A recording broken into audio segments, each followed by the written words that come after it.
This is Jed Disler, and welcome to the Piano Maven, your friendly podcast guide to piano recordings.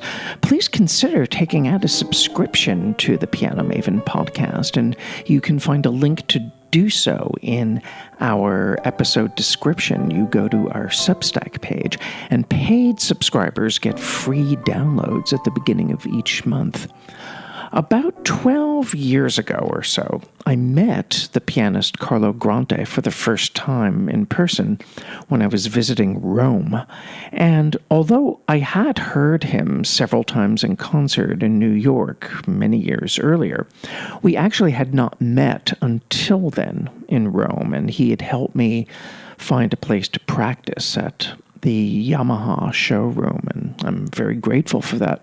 I always admired Carlo Grante's prolific output of recordings, from works of Clementi and Liszt and Busoni to his extensive Leopold Godowsky series for the Music and Arts label.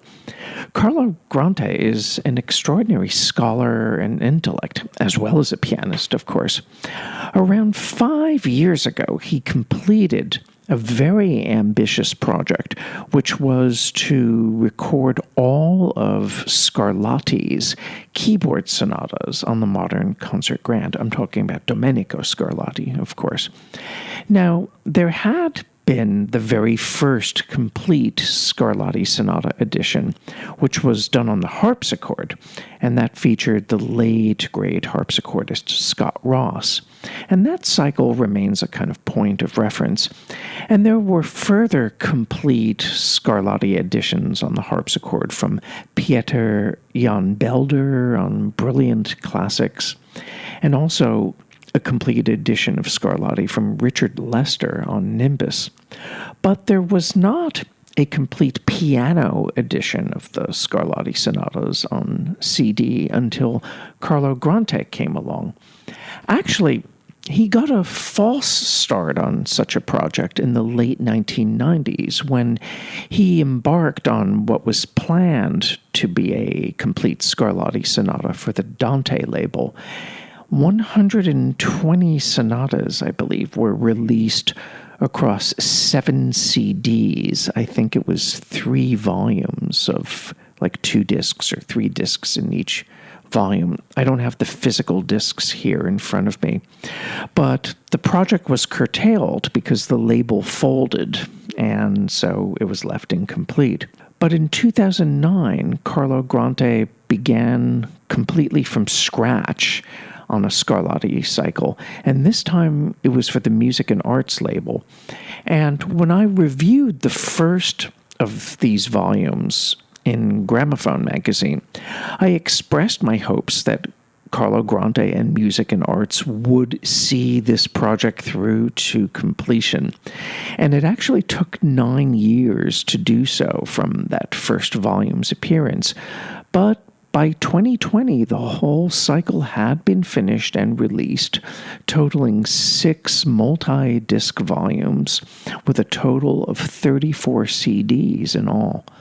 And as Carlo Grante's extensive and very thorough annotations for this project pointed out, the actual number of Scarlatti sonatas that exist far exceeds the 555 items identified in Ralph Kirkpatrick's standard setting catalog. Carlo Grante organized his cycle sequentially according to manuscript collections largely identified by the city libraries in which they can be found. I'll break these down for you, even though this may be more of historical than musical interest. The great majority of sonatas are sourced from 15 volumes in Parma, followed by 13 volumes housed in Venice, and 2 volumes located in Venice's Marciana. Miscellaneous sources provide the remaining works, and in cases of duplications between sources, Carlo Grante gives Parma the priority in his numbering of the sonatas and the booklets. However, to facilitate identification, Grante also includes the Kirkpatrick numbers in his table of contents.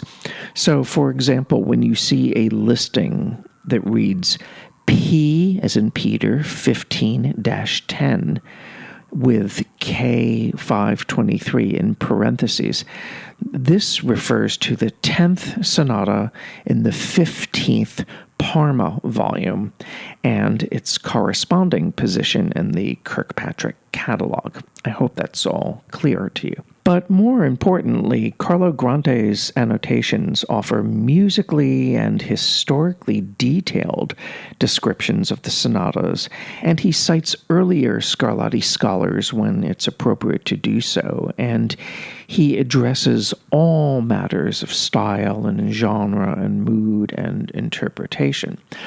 But most importantly, Carlo Grante is equally articulate at the piano as he is at the typewriter or at the computer or however he writes. When I reviewed one of the earlier volumes for Gramophone, I think it was either the first one or maybe there was another one, I had wondered if Grante's use of a vintage Bösendorfer concert grand from the collection of Eva and Paul Bador-Skoda at least partially informed the wide range of agogic stresses and articulations and embellishments in his interpretations, as well as the very noticeable textural diversity and the sense of registral differentiation that one hears from this instrument. But that said, no instrument can play itself. And you really have to give Carlo Grante's pianism and his superb ear its total due. And he has that ability to imbue each and every sonata with a character all its own. And he always channels his sophisticated and painstakingly detailed finger work toward musical ends. Just take two sonatas, for example. These are two sonatas in C major. The Kirkpatrick number 514 and 515. I'm not going to get into the Parma numbers because life is too short, and everybody knows the Kirkpatrick numbers, I think. And you listen to these sonatas, and then you'll notice the sense of timing, the sense of air in between the notes, and the very pinpointed kind of articulation that Carlo Grante has in his arsenal. And here's another example.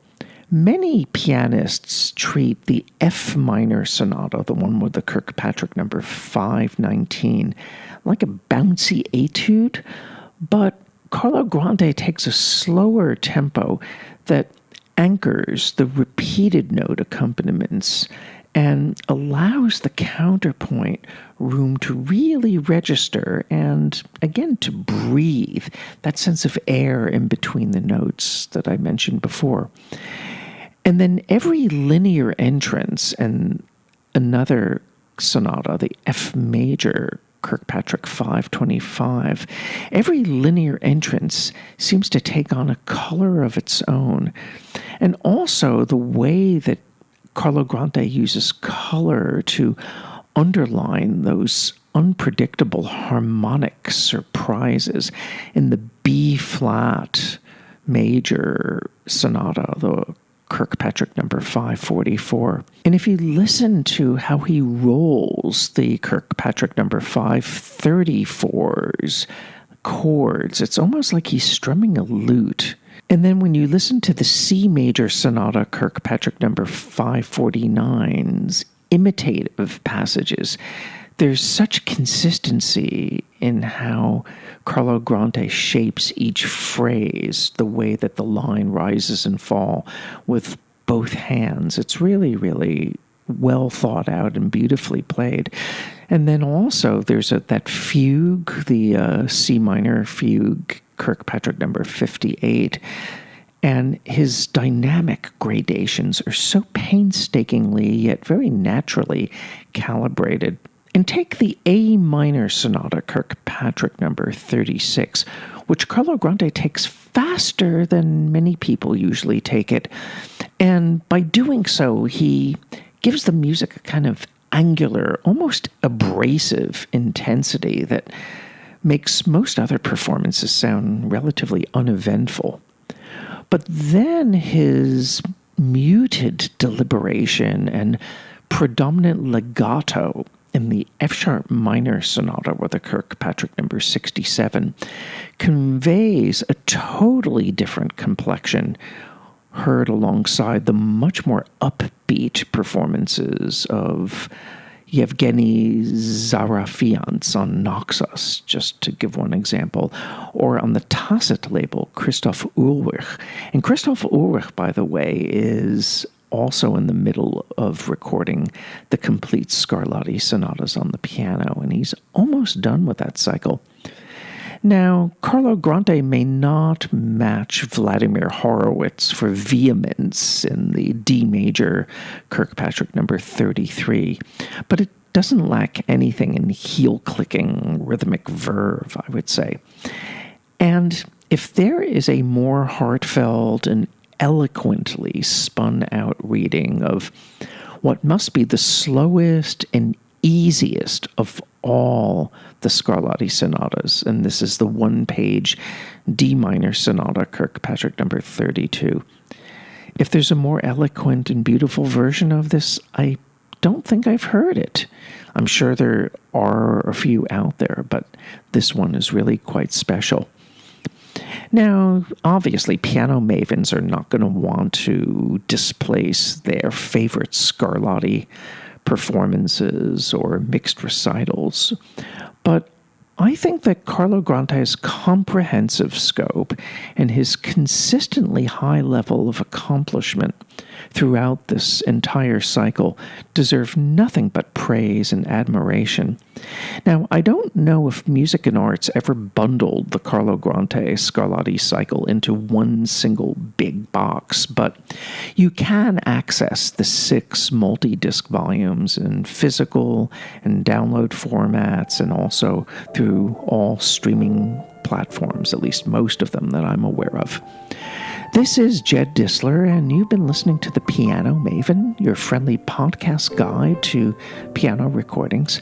Thank you for tuning in, and I look forward to being with you for the next episode.